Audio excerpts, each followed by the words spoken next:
ನಮ್ಮ ಪ್ರಧಾನಮಂತ್ರಿ ನರೇಂದ್ರ ಮೋದಿಜಿಯವರು ಶಾಂಘೈ ಶೃಂಗಸಭೆಯಲ್ಲಿ ಭಾಗವಹಿಸಿದ್ರು. ತದನಂತರದಲ್ಲಿ ದೇವೇಗೌಡಜಿಯವರು ಪ್ರಧಾನಮಂತ್ರಿಗಳಿಗೊಂದು ಪತ್ರವನ್ನು ಕೂಡ ಬರೆದು ಅವರಿಗೆ ಅಭಿನಂದನೆಯನ್ನು ಕೂಡ ಸಲ್ಲಿಸಿದರು. ಇನ್ನು ಅಮೆರಿಕದ ಅಧ್ಯಕ್ಷ ಟ್ರಂಪ್ ಅವರ ಸವಾಲನ್ನು ಎದುರಿಸಿ ಯಾವ ರೀತಿ ನರೇಂದ್ರ ಮೋದಿಜಿಯವರು ಜಪಾನ್ ಮತ್ತು ಚೈನಾ ಪ್ರವಾಸವನ್ನು ಯಶಸ್ವಿಯಾಗಿ ಮುಗಿಸ್ಕೊಂಡು ಬಂದಿದ್ದೀರಿ, ಒಂದು ದಿಟ್ಟ ಹೆಜ್ಜೆಯನ್ನು ಮೋದಿಯವರು ಇಟ್ಟಿದ್ದಾರೆ, ಇವೆಲ್ಲವನ್ನು ಕೂಡ ಶ್ಲಾಘಿಸಿ ಪತ್ರವನ್ನು ಬರೆದಿದ್ರು. ನಾನು ಕೂಡ ಶಿಕಾರಿಪುರ ಪ್ರವಾಸದಲ್ಲಿದ್ದೆ. ಪತ್ರಿಕೆಗಳಲ್ಲಿ ಮಾಧ್ಯಮದಲ್ಲಿ ನೋಡಿದಾಗ ನನಗೆ ತುಂಬ ಸಂತೋಷನೂ ಕೂಡ ಆಯಿತು, ಹೆಮ್ಮೆನೂ ಕೂಡ ಆಯಿತು.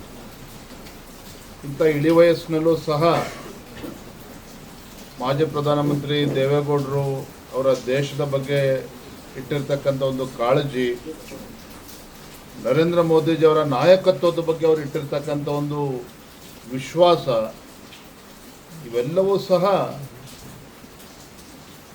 ಯುವ ರಾಜಕಾರಣಿಗಳಿಗೆ, ನಮ್ಮಂಥವ್ರಿಗೆ ಎಲ್ಲರಿಗೂ ಕೂಡ ಒಂದು ರೀತಿ ಮಾದರಿ. ಹಾಗಾಗಿ ಅವ್ರನ್ನ ಭೇಟಿ ಮಾಡಬೇಕು, ಅವರ ಆಶೀರ್ವಾದನ ಪಡೆದುಕೊಳ್ಬೇಕು, ಅವರಿಗೆ ಅಭಿನಂದನೆ ಸಲ್ಲಿಸಬೇಕು, ಅವರ ಮಾರ್ಗದರ್ಶನವನ್ನು ಪಡೆದುಕೊಳ್ಬೇಕು ಅಂತೇಳಿ ನಾನು ನಮ್ಮ ಪಕ್ಷದೆಲ್ಲ ಹಿರಿಯ ಶಾಸಕರು ಬಂದು ಅವ್ರನ್ನ ಭೇಟಿ ಮಾಡಿದ್ದೇವೆ. 3/4 ಗಂಟೆಗೂ ಹೆಚ್ಚು ಕಾಲ ಬಹಳ ಸುದೀರ್ಘವಾಗಿ ರಾಜ್ಯದ ಮತ್ತು ದೇಶದ ಪ್ರಚಲಿತ ರಾಜಕಾರಣ ಬಗ್ಗೆ ಅವರು ಚರ್ಚೆನ ಮಾಡಿದರು.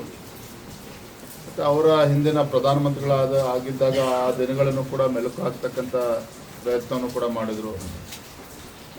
ಒಟ್ಟಾರೆಯಾಗಿ ಅವ್ರು ಹೇಳಿದ್ದು, ಇವತ್ತು ಭಾರತವನ್ನು ಸದೃಢವಾಗಿ ಮುನ್ನಡೆಸಬೇಕು ಅಂತ ಹೇಳಿದ್ರೆ ಅದು ನರೇಂದ್ರ ಮೋದಿಜಿಯವರಿಂದ ಮಾತ್ರ ಸಾಧ್ಯ, ಇನ್ನು ಯಾರ ಕೈಯಿಂದಲೂ ಕೂಡ ಸಾಧ್ಯ ಇಲ್ಲ.